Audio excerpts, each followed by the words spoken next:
Programa Diálogo com Edibo Bernardes. Apoio Valorap, auditoria, contabilidade, consultoria tributária e financeira. A CIRP, valorize o perto, valorize o próximo. Musicake, venha reconhecer Unidade Itatiaia.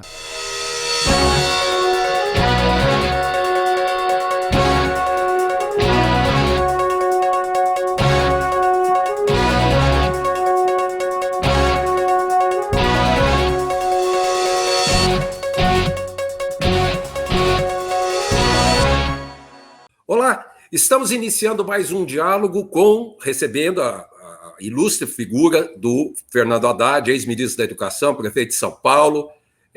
Agradecer ao Nunzio, grande jornalista, amigo, que intermediou isso. Obrigado, Fernando, por receber a gente. Um prazer muito grande, Edmo, estar com você.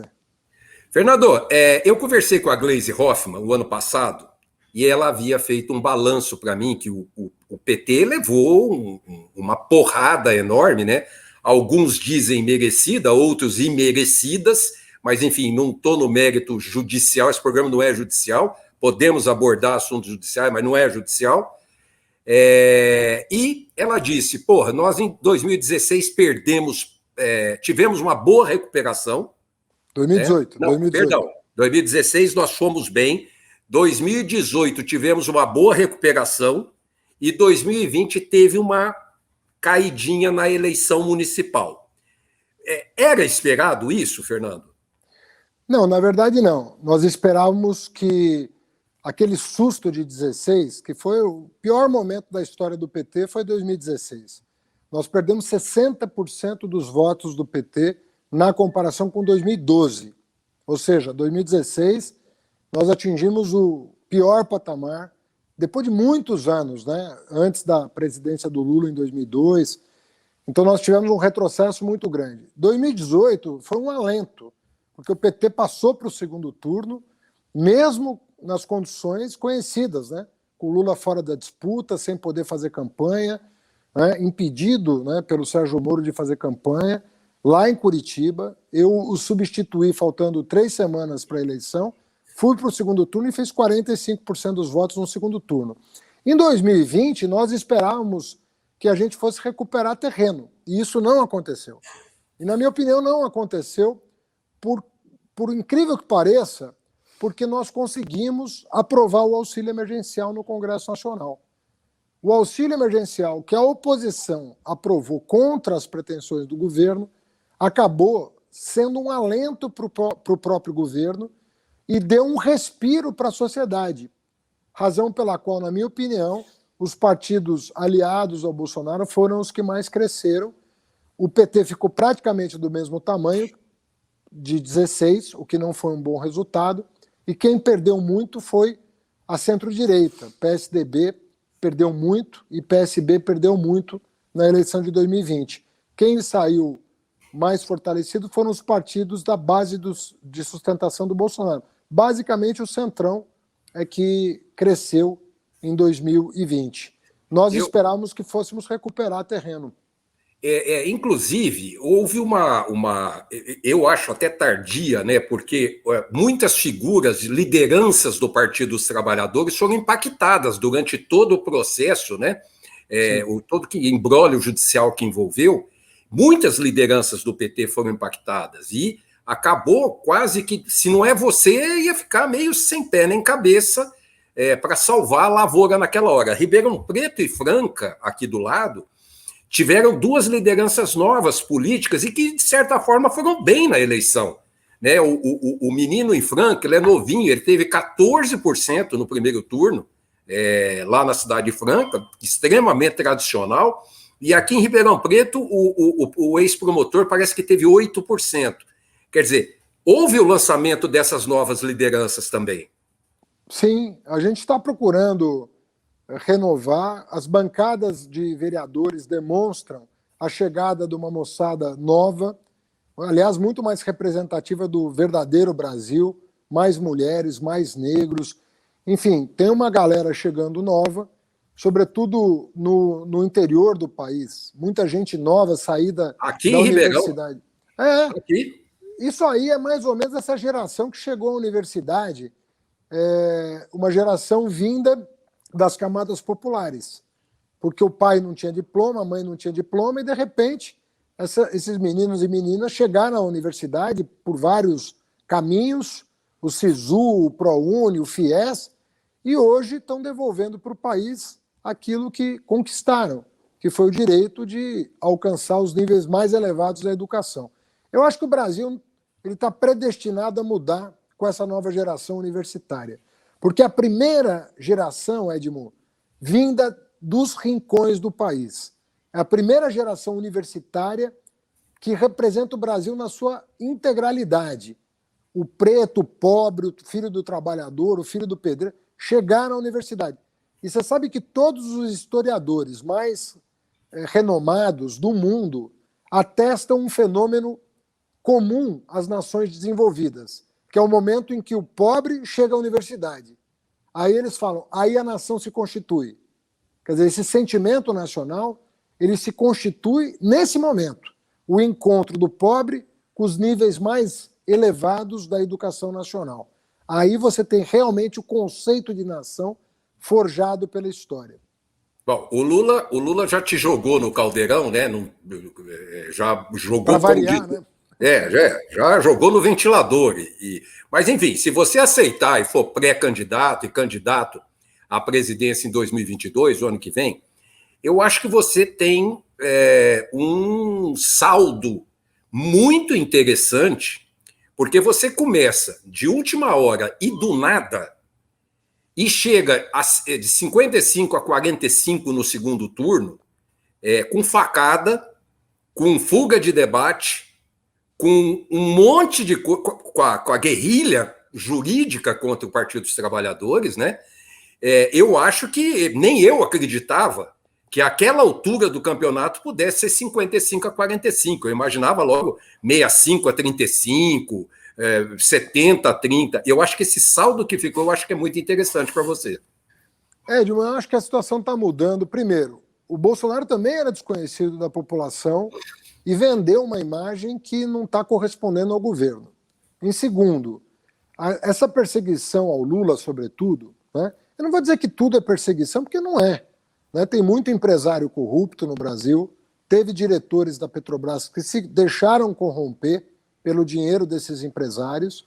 Então, a vida é dura e você tem que combater a corrupção com muita tenacidade. Mas o que o Moro fez com o Lula, não é papel de um juiz, ficar forjando as coisas para fazer carreira política. Eu acho que isso também vai ficar esclarecido até o ano que vem. Já está muito escancarado pelas trocas de mensagem o que aconteceu. Acho que vai ficar mais claro para a sociedade. Eu também, talvez, tenha a oportunidade de me apresentar com mais tempo, né, se o Lula for candidato, se eu for candidato, ou se o companheiro do PT for candidato. Nós vamos ter mais tempo de trabalhar esses temas.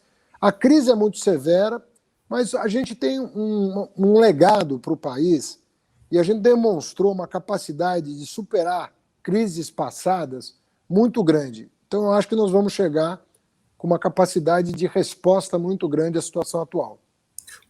Recentemente, o presidente Bolsonaro foi inaugurar um trecho da ferrovia Norte-Sul, em Goiás. E no discurso dele lá, ele fala sobre PT e imprensa. Tem que abrir o discurso falando do PT e da imprensa, depois ele vai falar da inauguração, etc. Sobre o PT, ele disse, esse trecho está para inaugurar há 10 anos. Quer dizer, e ninguém fazia nada. Todo mundo sabe o que o PT fez no país, o que o PT significou para o país, e aí ele vai e ataca a imprensa também. Quer dizer, ele já está em campanha nitidamente, né? Edmo, é o pior nível de investimento da história do país, o que nós estamos vivendo. O governo federal nunca investiu tão pouco no país. O que ele está fazendo é a última milha, é a conclusão da última milha de algumas obras, das quais ele quer se apropriar para dizer que foi ele que fez. Outro dia ele estava dizendo que foi a transposição do São Francisco, foi ele que fez. A Norte-Sul começou no governo Sarney, e o PT foi a que mais entregou trilho assentado na história da Norte-Sul. Então, é natural que ele queira se apropriar, mas isso não vai desmontar o fato de que é o pior nível de investimento público da nossa história de todos os tempos. Então, isso não vai colar, sobretudo porque as pessoas sabem de quem essas ideias essas ideias partiram. Então, não acho que isso vai... Isso aconteceu com a BR-163 também, ele asfaltou 5 quilômetros e disse que foi ele que fez a estrada. O Bolsonaro é uma figura difícil de lidar, não é uma figura simples, porque ele é muito despudorado, né, na maneira de proceder, mas eu acho muito difícil ele convencer de que ele está gerando emprego. Nós temos 30 milhões de brasileiros que ou estão procurando emprego ou desistiram, porque não há postos de trabalho. Quando no nosso tempo foi a menor taxa de desemprego da história, da série histórica do IBGE. Então, se comparar legado, acho que vai ser muito difícil por aí ele competir. E os ataques à imprensa é próprio dele, né? Não aceita crítica em hipótese nenhuma, não aceita contestação. Aliás, meus cumprimentos aos jornalistas desse país que estão aguentando o desaforo todo o santo dia e ainda assim mantendo o respeito às instituições. Nesse mesmo dia da inauguração da Ferrovia Norte, desse trecho da Ferrovia Norte-Sul, o jornal o Globo soltou uma matéria em que, pela primeira vez, nesses 2 anos e pouquinho do presidente Bolsonaro, pela primeira vez ele cai abaixo de 30% na aprovação do governo dele. É resultado? O povo está enxergando isso? Está vendo dessa maneira? Olha, Edmond, acho que nós estamos entrando num período muito difícil da vida nacional em que as famílias estão sofrendo muito. Esse mês de março seguramente vai ser o pior mês de muitos anos, porque nós não teremos auxílio emergencial, que ele cortou no final do ano passado, não teremos a vacina que ele não comprou em agosto do ano passado, quando os laboratórios estavam oferecendo para o Brasil a oportunidade de ser pioneiro na vacinação e imunização da população. Ele simplesmente desprezou as cartas convite que pessoalmente recebeu, não respondeu ao apelo dos laboratórios para adquirir as vacinas, tentou impedir, tenta impedir que os governadores comprem vacina, de maneira que agora nós estamos na casa de 2.000 mortos por dia, sem vacina, sem leito de UTI, sem auxílio emergencial. É essa a situação que o governo Bolsonaro levou o país. O que eu quero dizer é o seguinte: nós vamos ter que ter muita unidade nacional, muita solidariedade com a população mais sofrida, mas nós não podemos perder a esperança de que esse país tem jeito. Nós temos que conversar com a sociedade, obviamente fazer as denúncias ao governo, e não só o aspecto moral do governo. Você veja que o filho do Bolsonaro, que é senador, ao invés de trabalhar pelo país, está comprando mansão por 6 milhões de reais no Lago Sul de Brasília, impediu a quebra de sigilo bancário das suas contas pessoais para impedir que as investigações sobre a rachadinha e sobre o Queiroz prosperassem. Então nós estamos num momento muito delicado da vida nacional. Então não é desesperar a população, que já está numa situação muito delicada, mas dizer para a população: o governo não cumpriu suas obrigações, não providenciou vacina, não providenciou leito de UTI, não providenciou auxílio emergencial no momento em que o país mais precisa. Então nós vamos trabalhar no Congresso para que isso aconteça, fazer as denúncias, mas lutar para abreviar a crise que o próprio governo gerou. Eu vou chamar um intervalo rapidinho, daqui a pouquinho estamos de volta. Até já.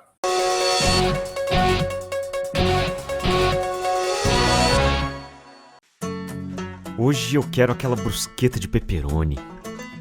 Eu não vejo a hora de provar o confit de pato. Ou será que peço o risoto de carne seca, hein? E eu mereço o brownie de sobremesa. Eu vou pedir a torta de chocolate com gelé de damasco. Nossa, a gente nem chegou e já tá pensando na sobremesa. O mousse cake da Itatiaia agora é My Mousse Cake. O mousse cake que você sempre amou, com tudo que você sempre pediu.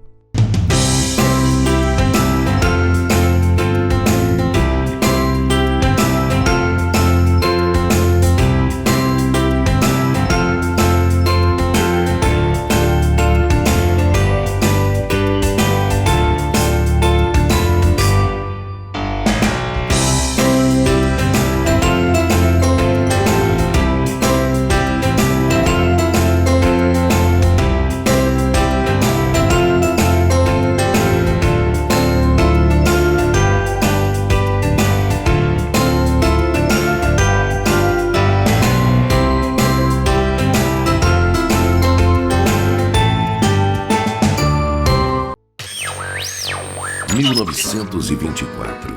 O desafio está no ar.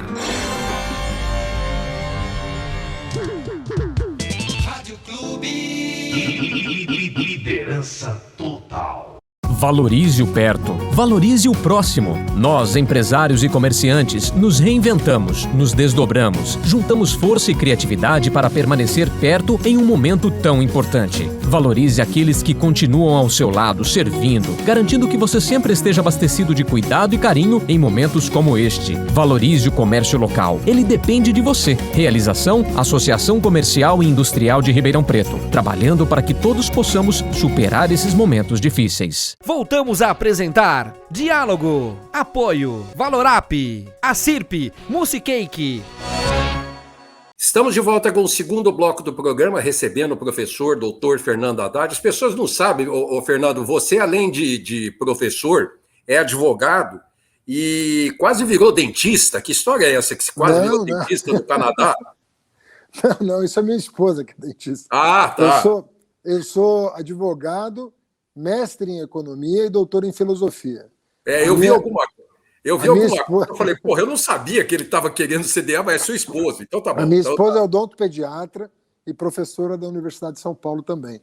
Tá. Ô, Fernando, como professor, como um didata, o que está acontecendo no país? Porque hoje, recentemente, a CNN soltou um cronograma da Pfizer junto ao Ministério da Saúde, junto ao governo federal, de proposta, de chamada para conversar, de previsão de primeiras entregas, de quantidade que... O primeiro contato foi feito em agosto do ano passado. Exatamente. Havia possibilidade de começar a receber vacinas em dezembro. Portanto, já era para estar sendo vacinada uma parte da população em dezembro.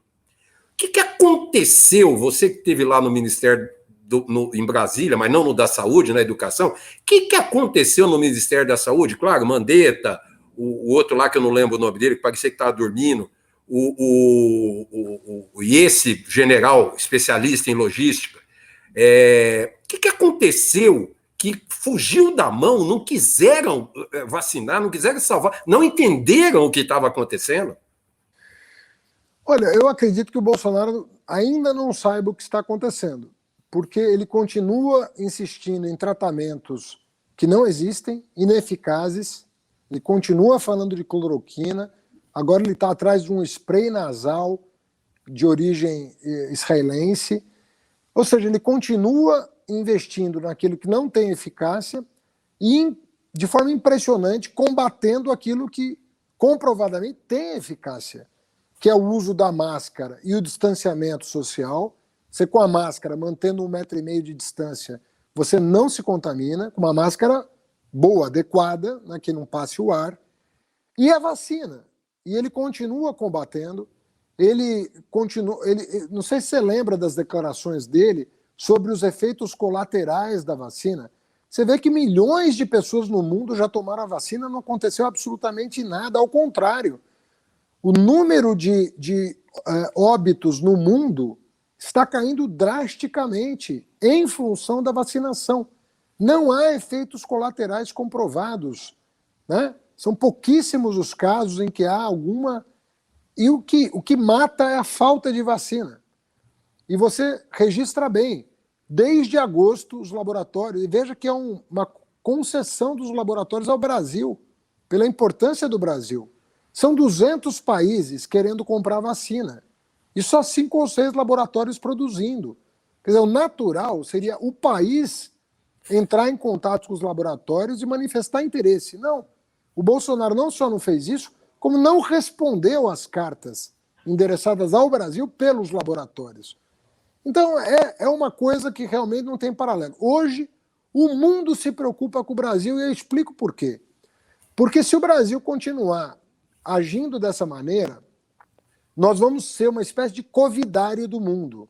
Nós vamos produzir no Brasil novas cepas que podem fugir ao controle do mundo. Inclusive, existe a possibilidade das mutações que são comuns, né, no caso de vírus, das mutações desse vírus não serem combatidas pelas vacinas existentes. E aí você perderia o controle de novo da situação, quando a situação no mundo está controlada. Veja que o número de óbitos no Brasil, no mundo, está caindo 6% já. E o número de óbitos no Brasil está crescendo 11%. Nós estamos na contramão do mundo. Está caindo o óbito fora do Brasil e crescendo o óbito dentro do Brasil. O mundo inteiro hoje olha para o Brasil como um caso exemplar do que não deve ser feito em caso de pandemia. E o Bolsonaro é o ator principal dessa tragédia. Eu não vi nenhum jacaré ainda transformado aí de sapo em príncipe. Eu não vi ninguém tomar a Coronavac e virar jacaré até agora, mas, de repente... Isso significa que o governo do estado de São Paulo foi bastante ousado e atrevido no projeto com a Sinovac, porque senão nós não teríamos absolutamente nada de vacina até agora? Olha, eu faço aqui um registro da luta dos governadores. Os governadores, você veja o caso do Dória aqui em São Paulo, veja o caso do Rui Costa na Bahia, que tenta a todo custo registrar na Anvisa a Sputnik, que está sendo aplicada com sucesso na Argentina, né? Os governadores estão sofrendo todas as consequências que um chefe de executivo pode sofrer pela sabotagem do próprio governo federal. Então, eles estão hoje consorciados. Você tem 19 governadores do país consorciados para fazer aquilo que o governo federal deveria estar liderando e não faz. Hoje, né, o Bolsonaro fala em mimimi das famílias que perderam, né, perdemos 260 mil brasileiros, e as estimativas mais otimistas dizem que o Brasil vai chegar, no mínimo, a 350 mil mortes. 350 mil mortes. E ele fala em mimimi, fala em parar de choradeira. Olha, nós não estaríamos vivendo o caos econômico que nós estamos vivendo se essas providências tivessem sido tomadas no tempo certo. Quais? A compra da vacina no tempo certo, o isolamento lá no tempo certo, o auxílio emergencial enquanto a população não estivesse imunizada. Ele fechou 9 mil leitos de UTI em 60 dias, o Bolsonaro. Nos últimos 60 dias, nós perdemos 9 mil leitos de UTI. As pessoas estão morrendo hoje por falta de leito. Você não tem oxigênio no país. Então, Edmo, é muito grave. E nós temos o Butantan em São Paulo e temos a Fiocruz, que inclusive é do governo federal. E essas duas entidades são entidades que não são de um partido, são nacionais, têm 100 anos, prestando excepcionais serviços para o país. Então, eu digo para você, Dória, Rui Costa, Flávio Dino, Camilo, são governadores que foram à luta e peitaram o governo federal na defesa da saúde da população.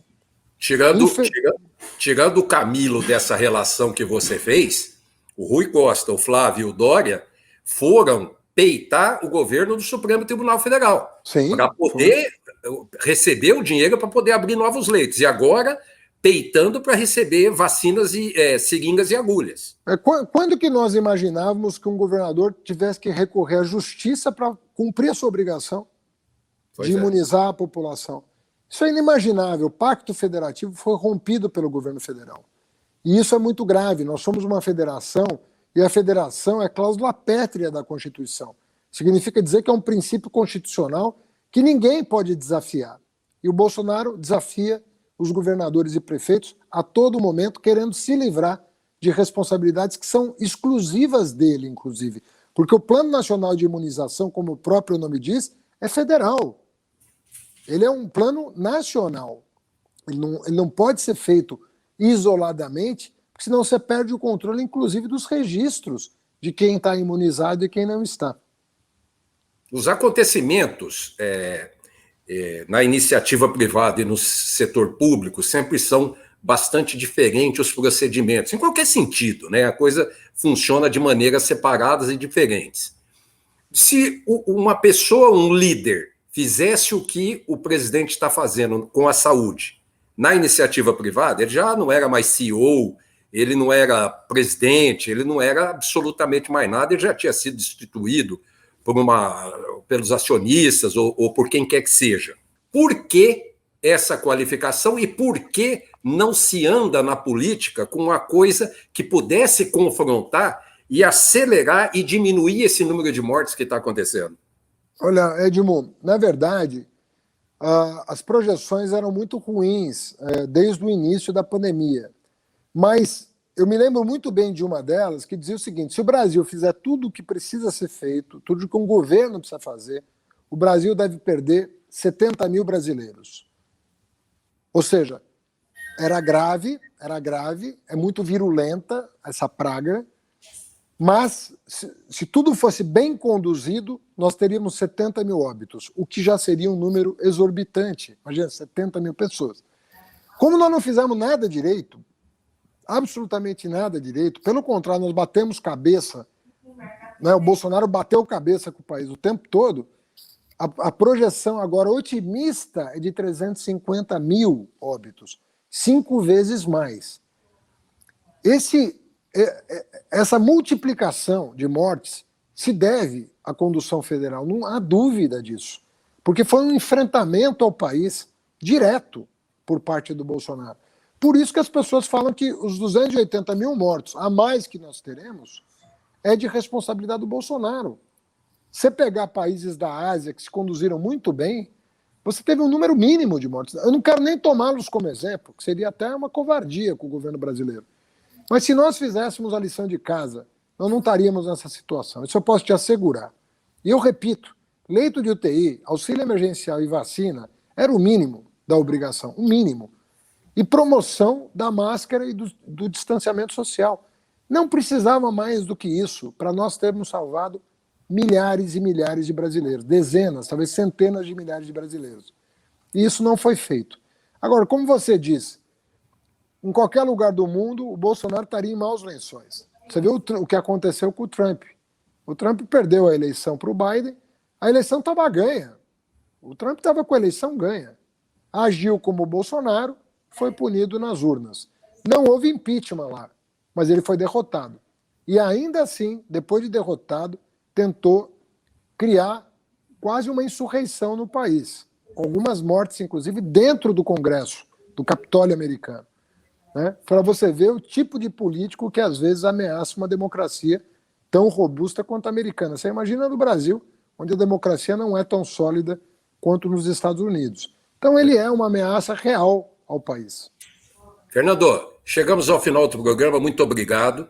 Eu espero poder contar com você mais proximamente da eleição, para a gente poder fazer uma análise lá, que você deu um tostãozinho do seu tempo para a gente aqui no futuro. Um prazer. E também me coloco à sua disposição aqui na região de Ribeirão Preto, eventualmente numa visita ou alguma coisa, nós estamos aí à disposição. Muito obrigado. Te agradeço a oportunidade, um grande abraço a todos. Muito obrigado, gente. Semana que vem estamos de volta. Até lá. Programa Diálogo com Edibo Bernardes. Apoio Valorap, auditoria, contabilidade, consultoria tributária e financeira. A CIRP, valorize o perto, valorize o próximo. Musicake, venha reconhecer Unidade Itatiaia.